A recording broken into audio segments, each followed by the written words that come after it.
and I've written a few things about that, and it's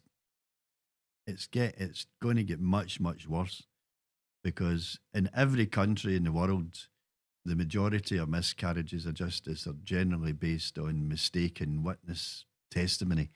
And in that group, quite a large proportion is mistaken identification. And, you don't need to think too hard to come up with examples. And it's it's a really difficult subject if you don't handle it correctly. Because if somebody comes across to the jury as really decent and respectable and doing their best to give honest evidence, you can be doing all that in an identification and still get it wrong. Mhm.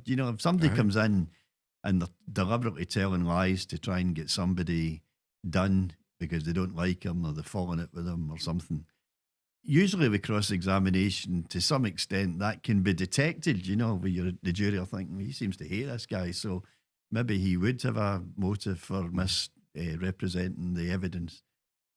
You can't do it with identification evidence. No. You get people who are completely honest, they've never been convicted of an offence in their life, and they say, I'm telling you 100% it was him, Mm. and it isn't he. It's there are cases where it's proved that it wasn't him, but Aye. and the jury are sitting thinking, well, she seems like a really nice woman, and she goes to her work and works in a shop, and why should she be getting robbed? When Right. she's a decent woman, and they're thinking, well, she wouldn't say that if it wasn't him, When because it's human nature just to you get just things get it, wrong. you just get it wrong, know. and everybody knows that. It's not that I'm making it up.